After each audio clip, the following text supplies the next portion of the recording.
Hello student, मेरा नाम है अनिल साधवानी, माई सेल्फ अनिल साधवानी। आज हम चैप्टर सेकंड स्टार्ट कर रहे हैं जो कि है अपना सॉल्यूशन। और ये सॉल्यूशन क्या है? बेसिक चैप्टर है। इस बेसिक चैप्टर के अगर हमें फंडामेंटल 11 के ऐड करेंगे तभी हम इस चैप्टर को आगे पढ़ेंगे। और जो बिगनर्स हैं, जो वो स्टार्ट कर रहे हैं इस चैप्टर को, मैं उसी तरीके से पढ़ाऊंगा कि एक बिगनर्स भी समझ पाए। मैं बिल्कुल यानी छोटे लॉजिक से स्टार्ट करते हुए टफ पे जाऊंगा। मैं आपकी एक सीरीज भी चलाऊंगा जिसमें अपन एनसीईआरटी का डिस्कशन करेंगे। एनसीईआरटी के सारे क्वेश्चन अपन करेंगे। जो प्रॉब्लम उसके बाद आएगी, आप पूरी की पूरी एनसीईआरटी इसका सॉल्यूशन वाली चैप्टर की सोल्व हो जाएगी। आप कंटिन्यू हमारे साथ जुड़े रहिए और हम इसको बहुत अच्छा, हर एक चैप्टर को हम एक बहुत अच्छे लेवल पे ले जाएंगे। यानी कि आपको कॉन्सेप्चुअल वाइज कोई भी प्रॉब्लम नहीं रहेगी। तो हम आज स्टार्ट कर रहे हैं chapter second, solution. Solution actually आपसे पूछा जाए कि सॉल्यूशन किसे कहते हैं तो आप बिल्कुल आराम से बताएंगे, क्योंकि आपका बेसिक नॉलेज है। सॉल्यूट और सॉल्वेंट का होमोजीनियस मिक्सचर होता है। तो वर्ड आता है कि भैया होमोजीनियस क्या होता है? होमोजीनियस का मतलब है इक्वल डिस्ट्रीब्यूट हो जाए। तो जब कोई चीज इक्वल डिस्ट्रीब्यूट हो जाती है तो होमोजीनियस। जैसे मैं एक एग्जांपल आपको दे सकता हूं। आपने सॉल्ट लिया और उसको डिसोल्व किया है वाटर के अंदर। सॉल्ट को वाटर के अंदर डिसोल्व कर लिया तो वो इक्वली डिस्ट्रीब्यूट हो गया है। दूसरी तरफ आपने वाटर लिया है और सॉइल लिया है। सॉइल मतलब SiO2। तो जब सॉइल को डिसोल्व कर रहे हो तो कंप्लीटली डिसोल्व नहीं होगा, वो एक होमोजीनियस मिक्सचर नहीं बनेगा। तो हम जब सॉल्यूशन की बात करेंगे तो we must use the word homogeneous. Solution क्या होता है? अगर आपसे पूछें तो सॉल्यूट और सॉल्वेंट का होमोजीनियस मिक्सचर होता है। ठीक है। अब सिंपल से कॉन्सेप्ट में वापस आपसे क्वेश्चन कर रहा हूं, क्योंकि हम बेसिक के बारे में बात कर रहे हैं, कोई बड़े लॉजिक पे नहीं जा रहे हैं। सॉल्यूट क्या होता है? जो कम अमाउंट में है। जैसे आप कह सकते हैं सर ये नमक है, सॉल्ट है, जो आपने थोड़ा सा डाला है, लेस अमाउंट में है तो ये सॉल्यूट है। ठीक है। तो अब हमने सॉल्वेंट की बात की जो मोर अमाउंट में, जो वाटर, जैसे वाटर आपने लिया है ये ज्यादा है और नमक कम है। इसका कॉन्सेप्ट उल्टा भी हो सकता है। कई बार वाटर ज्यादा हो सकता है तो सॉल्यूट और सॉल्वेंट का कॉन्सेप्ट, जो कम है वो सॉल्यूट है और जो ज्यादा है वो सॉल्वेंट है। अब इसके बेसिस पर हम जो पढ़ रहे हैं वो जो बेसिक बात पढ़ेंगे और सॉल्यूशन कितने टाइप के होते हैं, किस टाइप से सॉल्यूशन बन सकते हैं। तो अगर हम कॉम्बिनेशन की बात करें, लिक्विड, सॉलिड और गैस की, लिक्विड सॉलिड और गैस, लिक्विड सॉलिड और गैस, तो आप सोचिए लिक्विड लिक्विड एक सॉल्यूशन हो गया, लिक्विड सॉलिड एक सॉल्यूशन हो गया, गैस लिक्विड एक सॉल्यूशन होता है। कितने कॉम्बिनेशन हुए? 3। इस तरह से इसके साथ कितने कॉम्बिनेशन बनेंगे? 3। और इधर कितने कॉम्बिनेशन बनेंगे? 3। तो बताइए टोटल सॉल्यूशन कितने हुए? 9 सॉल्यूशन। और हम उनके टाइप्स देख रहे हैं, टाइप ऑफ सॉल्यूशन देख रहे हैं।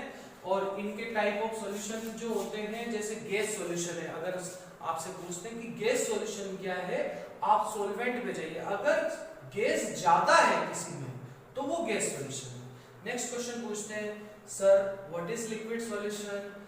अगर किसी के अंदर लिक्विड ज्यादा है दैट इज लिक्विड सॉल्यूशन। अगर किसी में सॉलिड ज्यादा है तो वो क्या होगा? सॉलिड सॉल्यूशन होगा। जैसे हम कुछ एग्जांपल ले लेते हैं, एक एग्जांपल ले लेते हैं। आपका ये जो टेबल है बिल्कुल एनसीईआरटी का ही टेबल में ले रहा हूं और उसी को एक्सप्लेन कर रहा हूं। तो आप इसको अगर नहीं लिख पा रहे हैं तो एनसीईआरटी से आप इसको टैली करके लिख सकते हैं। जैसे mixture of nitrogen and oxygen gas. अब नाइट्रोजन भी गैस है, ऑक्सीजन भी गैस है, तो इसमें तो ज्यादा बोलने की जरूरत नहीं, दोनों ही गैस है। तो गैस सॉल्यूशन हो गया। गैसियस सॉल्यूशन, गैस सॉल्यूशन की वर्ड जगह बुक में जो एनसीईआरटी जो फॉलो करती है वो गैसियस सॉल्यूशन वर्ड लिया हुआ है। Chloroform plus O2। Chloroform liquid है और ऑक्सीजन ज्यादा है, तो क्लोरोफॉर्म अगर कम है और ऑक्सीजन ज्यादा है तो उस केस में ये गैसियस सॉल्यूशन होगा। इसी तरह से अगर हम दूसरा कोई एक एग्जांपल लेते हैं, इथेनॉल और वाटर, दोनों ही लिक्विड है। इथेनॉल लिक्विड, वाटर लिक्विड, तो ये तो डायरेक्टली पता पड़ा लिक्विड सॉल्यूशन है। Oxygen dissolve in water. तुम्हें पता है कि जब थोड़ी बहुत ऑक्सीजन जो होता है वाटर के अंदर डिजोल्व होती है, वैसे ऑक्सीजन इतनी डिजोल्व नहीं रहती, फिर भी ऑक्सीजन वाटर के अंदर डिजोल्व होती है। तो जितनी भी ऑक्सीजन, तो वाटर ज्यादा है तो लिक्विड ज्यादा हुआ, तो कौन सा सॉल्यूशन हुआ? Liquid solution. इस तरह से एक में सॉलिड सॉल्यूशन, जैसे अलॉय की बात करें तो जिंक और कॉपर को मिला दें तो दोनों ही सॉलिड है, तो वो सॉलिड सॉल्यूशन के अंदर आ जाएगा। और इसके बाद जैसे अगर हम हाइड्रोजन गैस इन प्लेटिनियम, तो क्या होता है कि एक बात ध्यान से देखिएगा कि ये जैसे एक प्लेटिनियम है, ये एक मेटल है, इस मेटल के अंदर क्या होता है कि एक वॉइड होते हैं, वॉइड मतलब खाली space, there is some vacant space that is called void. इन वॉइड के अंदर क्या होता है, हाइड्रोजन गैस अंदर चला जाता है। अब ये हाइड्रोजन गैस इसके अंदर रह रहा है, किसके अंदर रह रहा है? सॉलिड के अंदर रह रहा है। तो गैस किसके अंदर है? सॉलिड के अंदर है। तो भी सॉलिड इस समय क्या हुआ? ज्यादा हुआ। तो ये कौन सा सॉल्यूशन कहलाएगा? सॉलिड सॉल्यूशन कहलाएगा। ये कॉन्सेप्ट बिल्कुल सीधे से कॉन्सेप्ट है, इसको आप एनसीईआरटी से भी तो सॉल्यूशन का हम फर्स्ट पॉइंट ले रहे हैं, unit of concentration strength. Generally strength को हम ग्राम पर लीटर में डालते हैं, ग्राम पर लीटर में एक्सप्लेन करते हैं। इसकी दो यूनिट होती हैं, एक होती है मास वॉल्यूम यूनिट, दूसरी होती है इसकी मास यूनिट।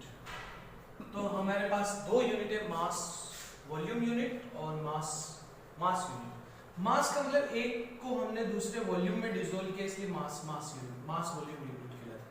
इसमें आपको पता है फर्स्ट मोलारिटी आती है, जिसको हम किससे डिनोट करते हैं? कैपिटल एम से।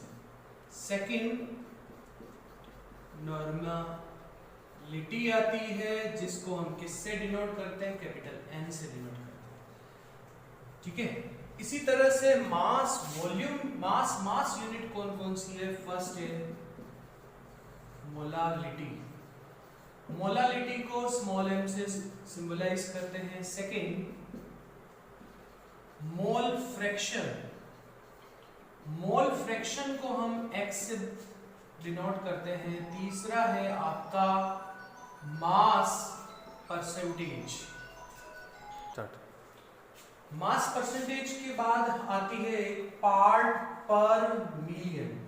मिलियन का मतलब क्या होता है? 10 की पावर 6। नेक्स्ट होती है पीपीबी, पार्ट पर बिलियन, और बिलियन में क्या होता है? 10 पावर 9 होता है। तो ये है सबसे पहले। दूसरा जो सबसे इंपॉर्टेंट बात है कि मास वॉल्यूम यूनिट होती है, उस पर टेम्परेचर का नो इफेक्ट नहीं पड़ता है। अब क्यों नहीं पड़ता है उसका डिस्कशन भी करेंगे, पर आप याद कर रखना कि टेम्परेचर का इफेक्ट पड़ता है। मास वॉल्यूम यूनिट की अगर डिस्कशन की बात करें तो हम सबसे पहले टेम्परेचर की बात करेंगे कि टेम्परेचर के साथ इसके ऊपर क्या इफेक्ट पड़ता है। तो आप कहेंगे टेम्परेचर इंक्रीज करेंगे तो वॉल्यूम क्या होगी? इंक्रीज होगी इन जनरल। तो मोलारिटी और नॉर्मलिटी ये दोनों क्या हो जाती है? डिक्रीज होता है। यानी कहने का मतलब है मास वॉल्यूम यूनिट पर टेम्परेचर का इफेक्ट पड़ता है।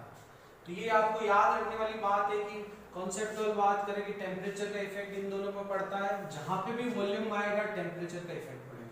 मोलारिटी में वॉल्यूम, भैया टेम्परेचर का इफेक्ट। नॉर्मलिटी में वॉल्यूम, टेम्परेचर का इफेक्ट। तो टेम्परेचर का इफेक्ट इन सब पे पड़ता है। तो हम सबसे पहला जो पॉइंट ले रहे हैं वो क्या ले रहे हैं? हम ले रहे हैं मोलारिटी। तो मोलारिटी क्या होता है? इसको हम डिनोट करते हैं कैपिटल एम से। और अगर हम इसकी यूनिट की बात करें, मोल पर लीटर, तो अगर आपको इसकी यूनिट पता है तो डेफिनेशन भी पता है। मोल लिटी में लीटर, तो मोल पर लीटर इसकी यूनिट है। तो ये इसकी क्या होगी? यूनिट होगी। तो अब हम इसकी डेफिनेशन बनाएं तो आप आराम से बनाएंगे। Number of mole dissolve in 1 litre of solution. number of mole of solute dissolve in 1 liter of solution. Solute in 1 liter of solution. अब हम मोल की बात करें तो मोल को सिंबलाइज किससे करते हैं? स्मॉल m से. तो ये आपका कॉन्सेप्ट हमेशा 11th वाला ध्यान देना चाहिए, मास divided by molar mass.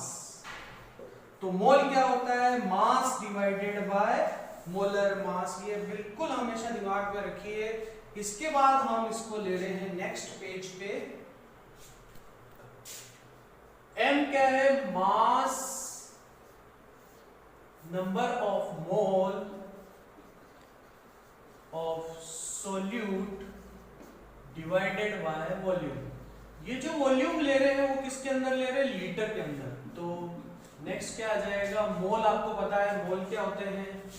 Mass divided by molar mass 1 upon volume. Volume किसके अंदर? लीटर के अंदर. अगर इसी फॉर्मूले को ml के अंदर यूज करना चाहे तो 1000 ऊपर करके इसको ml के लिए into density into 10 divided by molar mass. अब हम इससे मोलारिटी से रिलेटेड कुछ क्वेश्चन कर लेते हैं. ये आपका क्वेश्चन नंबर 1.3 एनसीईआरटी का क्वेश्चन है कि 30 ग्राम ऑफ कोबाल्ट नाइट्रेट जो हाइड्रेटेड फॉर्म है इन अ 4.3 लीटर ऑफ सॉल्यूशन. इसकी हमें क्या कैलकुलेट करनी है? मोलारिटी. इसी का सेकंड क्वेश्चन है 30 ml of 0.5 m H2SO4 dissolved in 500 ml of solution. तो सबसे पहले मोलारिटी कैलकुलेट करनी कोबाल्ट नाइट्रेट वाले सॉल्यूशन की. तो आपको पता है कि हमें मोलारिटी के लिए सबसे पहले मोलर मास कैलकुलेट करना पड़ेगा कोबाल्ट नाइट्रेट का. कोबाल्ट नाइट्रेट का थोड़ा सा याद कर लेना, बाकी हमें पता होते हैं कि जैसे इसका 59 है, उसके बाद नाइट्रोजन का 14 आप जानते हो, ऑक्सीजन का 16 करके इनटू करके मैंने ये लिख रखा है. वाटर का तो आप लोगों को पता होगा कि ये कितना रहता है? 18 रहता है. और इसको मैंने कैलकुलेट करके मोलर मास निकाल रखा है 291. अब वेट जो दे रखा है आपको 30 ग्राम दे रखा है. मोलारिटी का फॉर्मूला आपको बहुत इजीली आता है, मास divided by molar mass 1000 upon volume.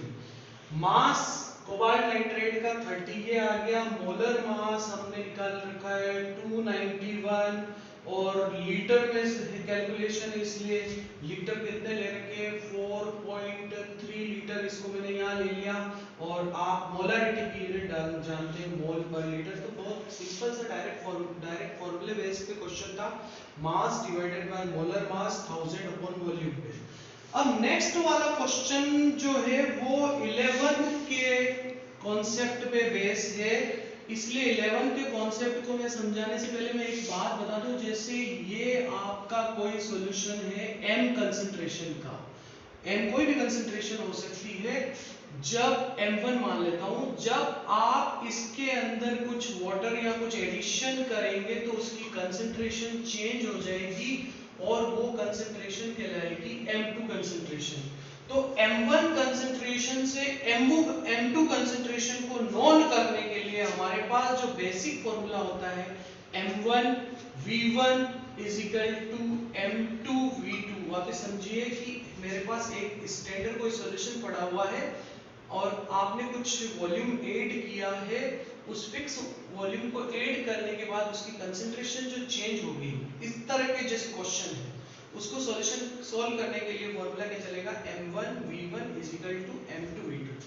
इसी पर आप ये क्वेश्चन देखिए. 30 ml जो आपका सॉल्यूशन है H2SO4 का, जिसकी मोलारिटी इस तरह की डाइल्यूटेड. जब भी हम डाइल्यूशन का कॉन्सेप्ट लेते हैं तो ये फॉर्मूला आ जाता है. तो जब हम डाइल्यूटेड वर्ड देखें तो फिर डायरेक्ट ही आप इस फॉर्मूले पे आ जाइए, m1 v1 is equal to m2 v2 पर. बस आप अब इस फॉर्मूले में पहुंचे, डाइल्यूटेड समझते ही आपका न्यूमेरिकल कंप्लीट. अब मोलारिटी कितनी है सॉल्यूशन 1 की? 0.5. वॉल्यूम कितना है? 30 ml. क्योंकि आप इसकी कैलकुलेशन ml में कर रहे हैं तो आंसर जो उधर भी मिलने हैं वो ml में मिलने हैं. वॉल्यूम इधर ml में है और आप सेकेंड सॉल्यूशन की मोलारिटी डाइल्यूशन के बाद निकाल सकते हैं। तो सेकेंड सॉल्यूशन की डाइल्यूशन निकालने के लिए 0.5 ये हो गया, 30 ये हो गया, 500 मैंने इसके आंसर पहले से निकाल रखे हैं, जिसके आंसर आ रहे हैं आपके 0.03 मोल पर लीटर।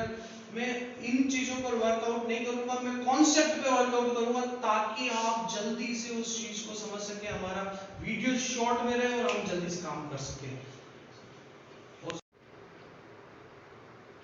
मोलारिटी पे एक न्यूमेरिकल हम और ले लेते हैं जो बहुत ही सिंपल न्यूमेरिकल है, 11th लेवल का न्यूमेरिकल है, पर आपको कॉन्सेप्ट क्लियर होने के लिए मैंने आपसे कहा भी था कि मैं बिल्कुल बेसिक से स्टार्ट करके फिर हार्ड पे जाऊंगा, इसलिए मैं सिंपल से क्वेश्चन को भी मैं वापस से करवा रहा हूँ। बहुत सिंपल से क्वेश्चन है, मोलारिटी निकालने के लिए ये परसेंटेज गिवन है देखिए, और आपको पता है डेंसिटी गिवन है, तो 10 करके मोलर मास से जब इंटू करते हैं तो मोलारिटी डायरेक्ट निकल जाती है। ये भी एक मोलारिटी का फॉर्मूला आप यूज कर सकते हैं। तो मोलारिटी के लिए देखिए परसेंटेज आपको जो ये दे रखे हैं वो 10 दे रखे हैं, डेंसिटी आपको 1.2 दे रखी है और ये 10, और मोलर मास आपका कितना है 98। इस तरह से 98 किसका मोलर मास है, H2SO4 का मोलर मास है। एक बार हम H2SO4 के मोलर मास का डिस्कशन कर ले। हाइड्रोजन एक और एक कितना हो गया 2, सल्फर 32 है, ऑक्सीजन 16 और 4 है, और इस तरह से ये कितना है इसका मोलर मास। इस तरह से आप इस न्यूमेरिकल को करके मोल पर लीटर में इसके आंसर निकाल सकते हैं। और इसी का मैं सेकंड पार्ट जिसको हम कन्वेंशनल मेथड कहते हैं कि कैसे करें, तो आपको ये बेसिक पता होना चाहिए, ये मास बाय मास गिवन होता है, मास बाय मास लिखा हुआ मिलेगा आपको। जब मास बाय मास या वेट बाय वेट लिखा हुआ मतलब मिले तो इस 10% का मीनिंग कुछ अलग ही हो जाता है। इस 10% का मीनिंग होता है 10 ग्राम H2SO4 in 100 gram of solution. Solution की बात कर रहे हैं, सॉल्वेंट की बात नहीं कर रहे हैं। तो सॉल्यूशन कितना हो गया 100 ग्राम। तो आप दूसरा फॉर्मूला जानते हैं, मास divided by molar mass 1000 upon volume. इसमें आपको लगभग सारी चीजें पता है, वॉल्यूम को छोड़कर बाकी सारी चीजें पता है। देखो मास की बात करें तो 10 ग्राम H2SO4 हो गया, मोलर मास की बात करें तो 98 इसका मोलर मास हो गया, 1000। अब हमारे को केवल एक ही रिक्वायरमेंट है, वो किसकी है, वॉल्यूम की रिक्वायरमेंट है। तो हम वॉल्यूम कैलकुलेट कैसे करें, वॉल्यूम कैलकुलेट करने के लिए आप जानते हैं D = m/v। जब हम इस तरह के न्यूमेरिकल सोल्व कर रहे होते हैं तो एक कॉन्सेप्चुअल बात इतनी सी होती है कि ये जो डेंसिटी गिवन है, दिस डेंसिटी फॉर सॉल्यूशन, ये डेंसिटी किसकी है, सॉल्यूशन की, और जो परसेंटेज गिवन है इसका मतलब उसका क्या दिया हुआ है, मास।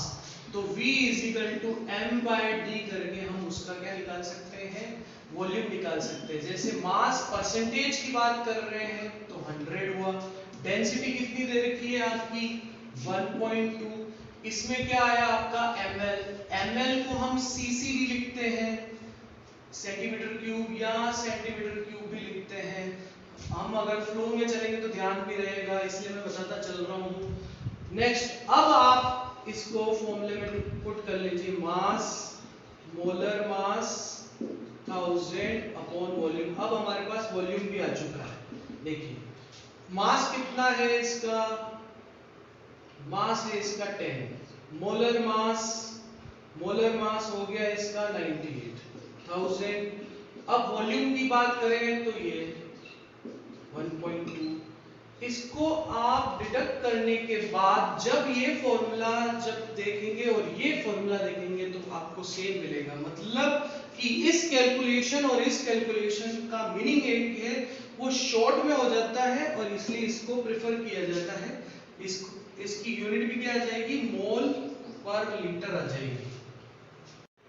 देखिए नेक्स्ट हमारा पॉइंट है नॉर्मेलिटी। पर नॉर्मेलिटी को डिस्कस करने से पहले हमें equivalent weight calculate bye valency factor से डिस्कस करना पड़ेगा, जिसको n फैक्टर भी कहते हैं। ये 11 के बेसिक कॉन्सेप्ट में आपने इसको पढ़ा है, फिर भी मेरे को डिस्कशन करना जरूरी है क्योंकि हम बेसिक से स्टार्ट करके ऊपर जा रहे हैं। तो इक्विवेलेंट वेट के बगैर नॉर्मेलिटी निकल नहीं सकती है, तो सबसे पहले इक्विवेलेंट वेट हमें निकालना पड़ेगा। वो कैसे निकालते हैं? मास डिवाइडेड बाय वैलेंसी फैक्टर करके। तो वैलेंसी फैक्टर, जैसे हम वैलेंसी फैक्टर ऑफ एसिड, मैंने कुछ एग्जांपल यहाँ लिख रखे हैं, जैसे इसमें जितने H रिप्लेस होते हैं, जैसे इसमें एक H रिप्लेस होता है तो इसका वैलेंसी फैक्टर 1 हो गया। इसमें कितने H रिप्लेस होंगे? 2, तो इसको वैलेंसी फैक्टर 2 हो गया।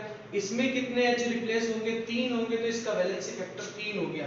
तो ये बहुत सिंपल सा कॉन्सेप्ट है वैलेंसी फैक्टर निकालने के लिए, पर कुछ यहाँ पर एक्सेप्शन भी है जिसको हमें डिस्कस करना जरूरी है।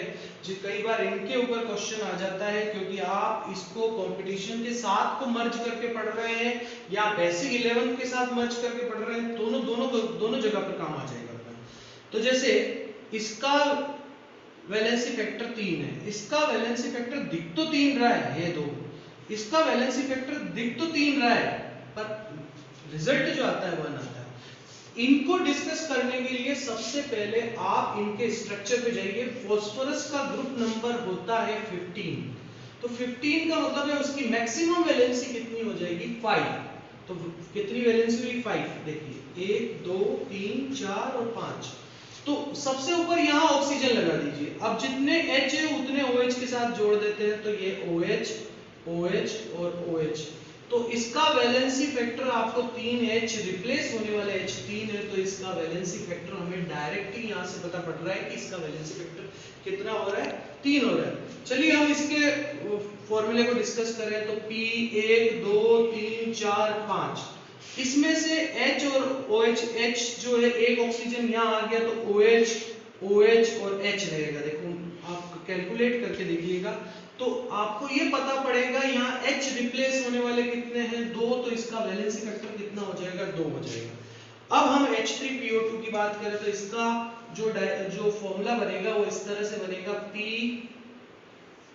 डबल बॉन्ड OH H और H। अब रिप्लेस होने वाला हाइड्रोजन 1 है, तो इसका वैलेंसी फैक्टर कितना आया? 1। कुछ एक एक्सेप्शन और भी है जो बहुत अच्छा आपको पता पड़ेगा, boric acid. Boric acid exception है। H दिखने में कितने हैं? 3 है, पर इसका वैलेंसी फैक्टर जो है वो 1 है, क्योंकि बोरिक एसिड एक बहुत ही यूनिक टाइप का एसिड होता है। बोरिक एसिड की स्ट्रक्चर को अगर डिस्कस करें तो वो कुछ इस तरह का स्ट्रक्चर है OH। तो इसमें H ये रिप्लेस नहीं होते। ये एक जो एसिड है वो लुईस एसिड है, तो क्योंकि बोरोन का नेचर होता है उसके पास इलेक्ट्रॉन की डेफिशिएंसी होती है, वो लुईस एसिड होता है। अब ये जो लुईस एसिड है खुद का प्रोटॉन नहीं देता है, बड़ा स्मार्ट है। देखिए ये बड़ा स्मार्ट है, ये देखिए बोरिक। अब ये खुद का प्रोटॉन दे ही नहीं रहा है, लुईस एसिड जो होते हैं वो खुद का प्रोटॉन नहीं देते। अब जब आपने इसका एक्वस सॉल्यूशन बनाया तो ये वाटर से रिएक्शन करके इस तरह का कंपाउंड बनाएगा, कोऑर्डिनेट कंपाउंड बनाएगा, और प्रोटॉन किसका दे रहा है? एसिड वाटर का दे रहा है, और वो भी एक दे रहा है। तो ये इसकी बेसिसिटी कितनी हो गई? 1 हो गई। और बोरिक एसिड की अगर वैलेंसी फैक्टर की बात करें तो 1 हो गया, या बेसिसिटी की, इसको एक दूसरे वर्ड में भी यूज करते हैं, बेसिसिटी वर्ड भी यूज होता है, तो इसकी बेसिसिटी कितनी हो गई? 1 होगी। तो आपको ये समझना चाहिए कि ये माइल्ड टाइप का एसिड है। कहां-कहां ये यूज आ सकता है, मैं थोड़ा सा डिस्कशन कर देता हूं, आपके लिए बहुत यूजफुल रहेगा।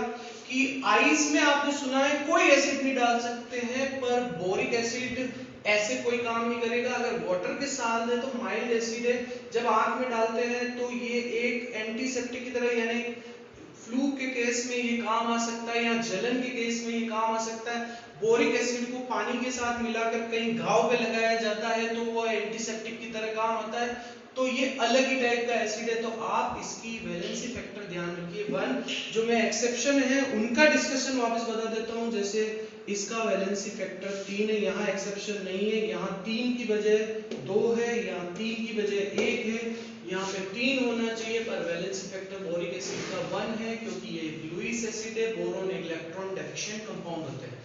इसके बाद अगर हम एसिटिक एसिड की वैलेंसी फैक्टर की बात करें तो दिखने पर तो ये 4 है, पर एचआईएन एक ही दे रहा है। क्योंकि एचआईएन एक ही दे रहा है तो इसका वैलेंसी फैक्टर कितना हो गया, 1 हो गया। अब इसी तरह से बेस की बात करें तो बेस में OH आयन होते हैं, जैसे OH आयन एक मिल रहा है तो इसका वैलेंसी फैक्टर कितना हो गया, 1 हो गया। अब बेरियम हाइड्रोक्साइड में OH आयन कितने मिल रहे हैं, 2 है, तो इसका वैलेंसी फैक्टर कितना हो जाएगा, 2। एल्यूमिनियम हाइड्रोक्साइड की कंसेप्ट की बात करें तो इसमें हाइड्रोक्साइड में कितने मिल रहे हैं, 3, तो इसका वैलेंसी फैक्टर भी कितना हो जाएगा, 3। तो हम इस तरह से वैलेंसी फैक्टर डिसाइड कर सकते हैं। टाइट्रेशन के केस में भी वैलेंसी फैक्टर काम आते हैं, उसका डिस्कशन हम टाइट्रेशन से रिलेटेड जब पढ़ेंगे तब निकालेंगे। ऑक्सीडाइजिंग एजेंट में ऑक्सीडेशन नंबर चेंज होता है, उससे वैलेंसी फैक्टर निकलता है।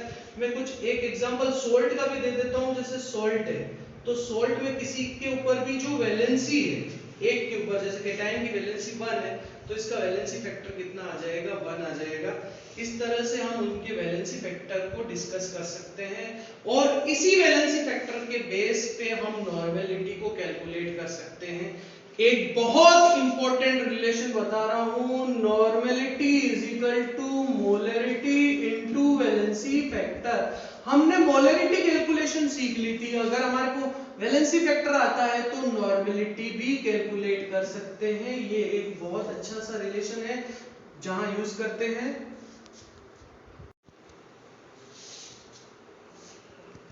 अब हम नेक्स्ट नॉर्मेलिटी अब पढ़ सकते हैं, क्योंकि हम इक्विवेलेंट वेट कैलकुलेट कर सकते हैं। इक्विवेलेंट की डेफिनेशन पार्ट को आप 11th में पढ़ चुके, उसको वहां से एक बार जरूर और देख लीजिएगा, नहीं आती है तो हम उसको भी डिस्कस कर लेंगे।